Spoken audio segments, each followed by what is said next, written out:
Hi, class. Today we're going to start our conversation on fiscal policy and leakages and injections. So far in this course, in this Unit 4A, we've looked at the three economic indicators: GDP output, employment, unemployment, and the CPI and inflation. We've also looked at the aggregate supply and aggregate demand graph, as well as the business cycle. All these topics end up leading us to what's really important, kind of the ability to make decisions and to make choices and assessments based on information, and how to deal with what's happening in our economy, and to deal with how we want to proceed going forward, or how do we fix things that have gone wrong. And so again, as usual, so please take a moment to look at your homework, see if you have your answers to the business cycle questions right. Again, if you do not, please send me messages, and I'll try to get back to you as soon as possible. And so today, for fiscal policy, your learning goals are to know how to modify an aggregate supply and aggregate demand model, to be able to identify and implement different leakages, injections, and fiscal policy, and understand how different fiscal policy may work. And so to be successful at this, you'll want to be able to discuss aggregate supply and aggregate demand with fiscal policy in mind, and of course the completion and review of all your homework. So this lesson about leakages and injections refers directly to fiscal policy, because fiscal policy is all about how is the government going to implement changes or do things to leak or inject into the economy. And so what are these leakages and injections? And so I hope that you remember the Kate Raworth lesson on donor economics, and how she talked about the circular flow of income diagram. And so every economics textbook has it, and yours is on page 226. And this diagram is going to show you the leakages and injections and how kind of money flows within an economy. And so I'm going to pull that up right now.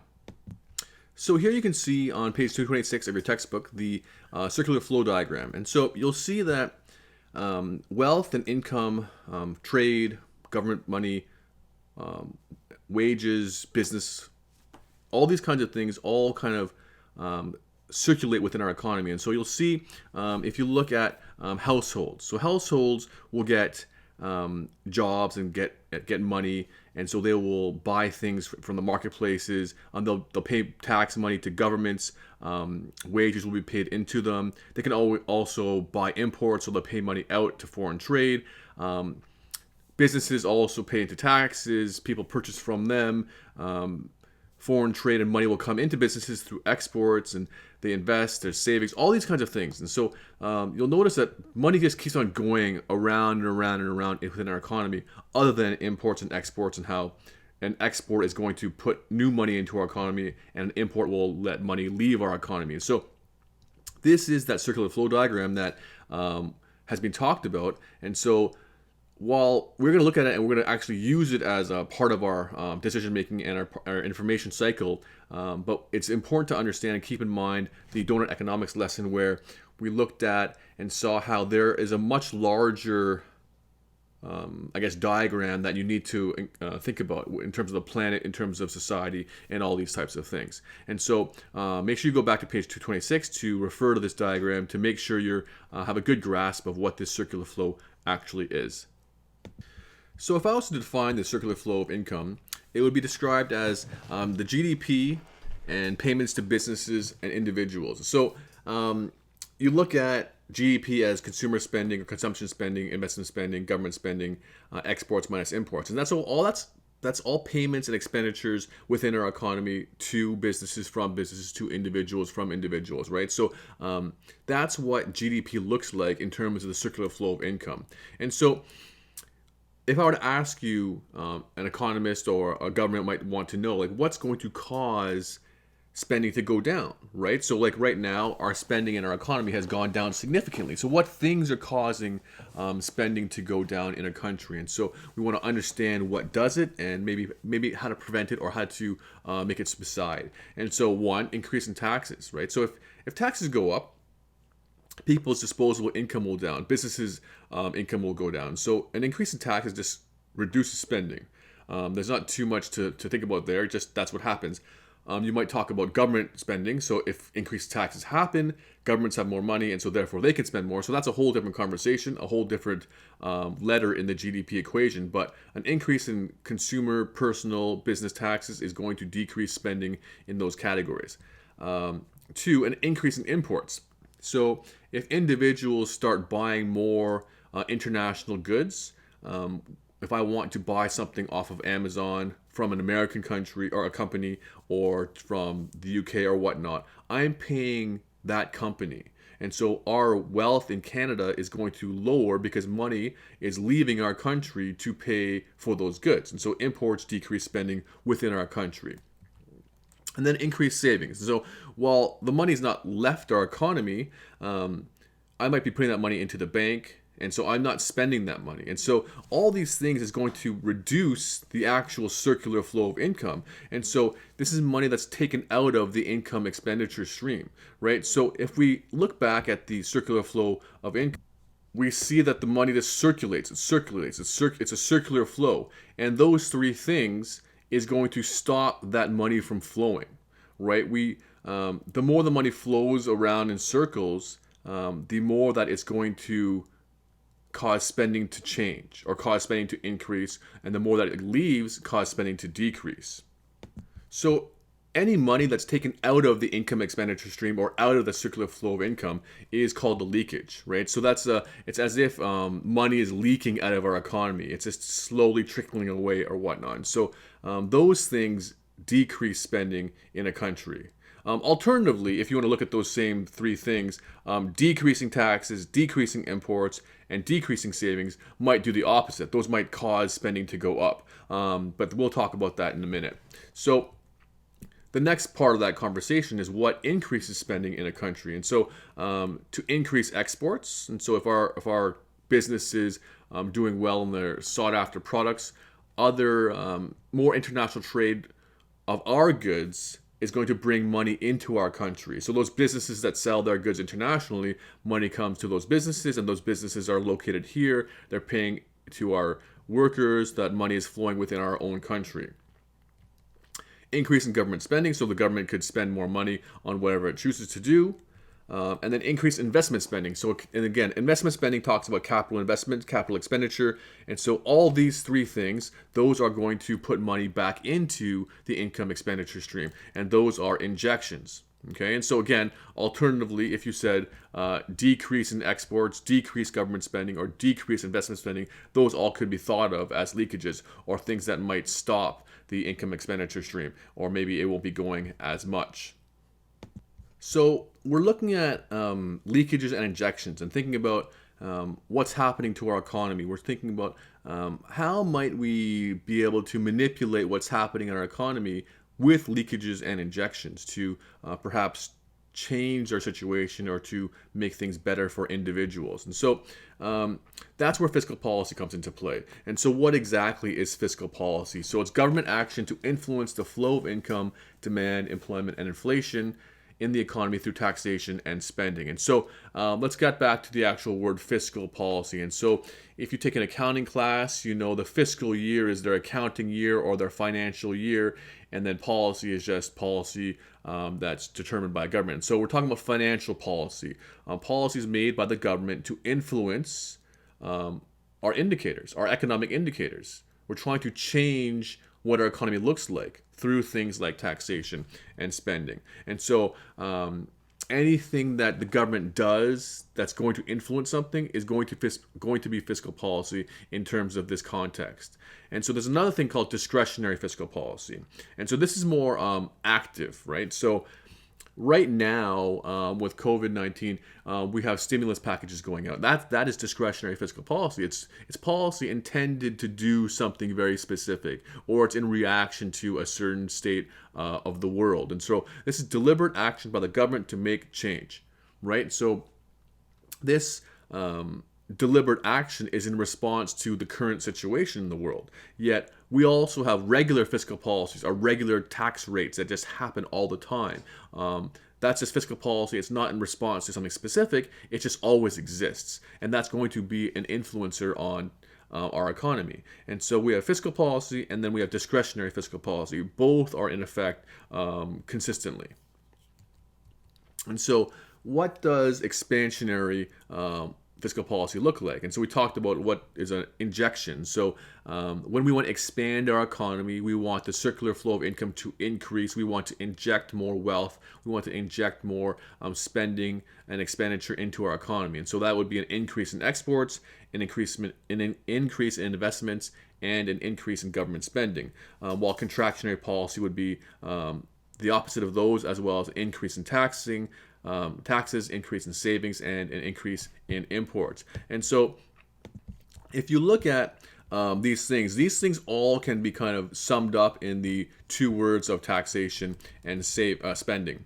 So fiscal policy is the influence of taxation and spending, and all these things are different forms of taxation or different forms of spending, or not spending, which will be saving, right? So and foreign trade and exports and imports are influenced by tariffs and those types of things. And so taxation and spending are the two generalized factors, and these are more specific factors. And then you can get even more specific when you talk about exact types of taxation policy or whatnot.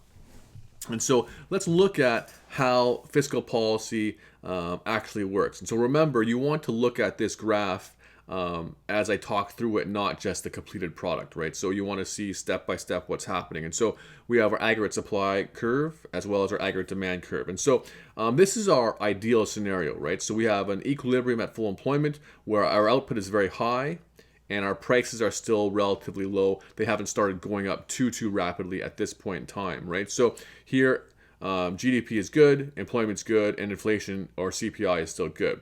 And so that's our goal. Our aggregate demand one situation talks about a situation where output is actually very low.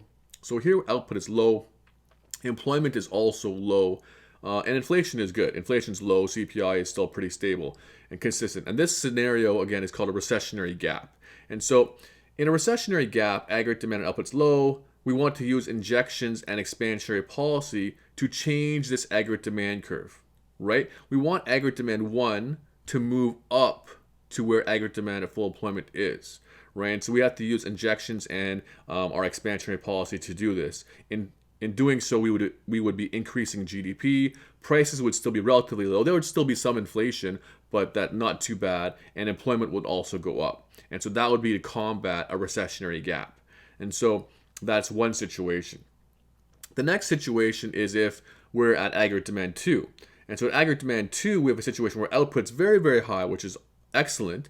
However, the trade-off for that is that we have a massive amount of inflation. As you can see, the P2 line, prices have gone up significantly, right? And here we have an inflationary gap because inflation has gone up, right? So in this situation, aggregate demand is very high and output is very high. We need to use leakages and contractionary policy to bring aggregate demand 2 back down to aggregate demand at full employment.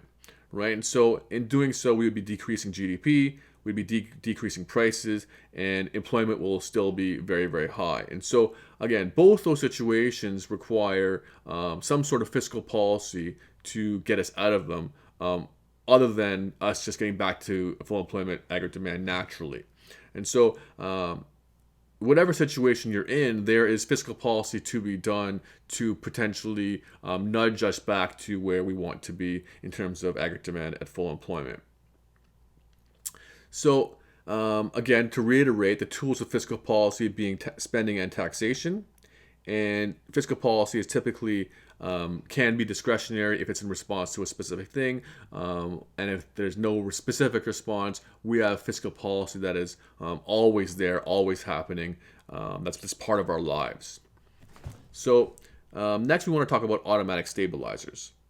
So we talked about discretionary fiscal policy and then regular fiscal policy. And automatic stabilizers are parts of fiscal policy that happen automatically. So they're reactionary, but our government doesn't need to implement something new. And so there are things that if we go to an aggregate demand situation or a recessionary gap situation, they will start to take more effect or be better and nudge us back up towards full employment. And alternatively, when we have an aggregate demand 2 situation of inflationary gap, these automatic stabilizers begin to nudge us back down to full employment levels. And so when we think about something like a recessionary gap, or what's happening, we have low output, we have low employment, and we have low inflation. So the key here, the key indicator I want you to think about here is the employment point. If there's low employment, what's happening in this moment? We have two things that work. We have welfare and we have employment insurance, right? So welfare and employment insurance are both government assistance programs that help individuals bridge this gap when they don't have a job, or where they're still looking for work, where they do not have an income, where they're being given income or some social assistance of welfare, in the case of welfare. And in case of the employment insurance, it's actually money that you've already paid into because you've had a job for so long, and you've earned that right to kind of get some of that money back that you've paid into. Every paycheck that you have is going to see a little part that says EI, where you're paying into employment insurance. So when you lose your job, you can collect employment insurance, or if you're looking for work and you're not eligible for employment insurance, maybe you can get welfare. And so these things are designed to help situations where individuals don't have that income but can get money and can still spend money. And so that is going to be an increase in aggregate demand, also slight, but it's still a little bit of something. It's automatically done when unemployment rates go high. So these two factors are not going to move us all the way back to full employment, but they're a little bit that happens automatically. And so if we want to look at the aggregate demand 2 situation, the inflationary gap situation, what happens when businesses and individuals are increasingly making more money, employment's going up, we have high output, high employment, and high inflation. There's lots and lots of money flowing around, things are good.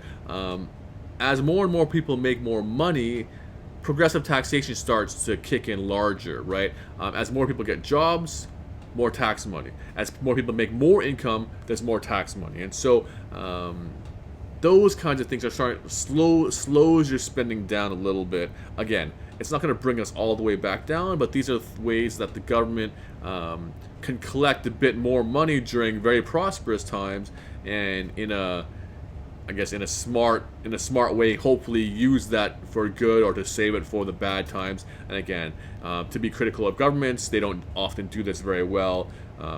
We should be saving when we have surpluses, or we should be having surpluses when times are really, really good, for those times when it's bad, that we can draw on those reserves. But again, lots of governments don't do this, and that's a problem. And so that concludes our relatively short fiscal policy lesson. We have one more lesson to go, I believe, before this unit's over, and I'll discuss with you what that means a little bit later. But we want to make sure we understand fiscal policy. We want to make sure we understand how it relates to aggregate supply and aggregate demand, and especially know how that relates to the economic indicators. And so, again, if you have any questions or concerns, please send me a message, and I'll address it as soon as possible. Thank you.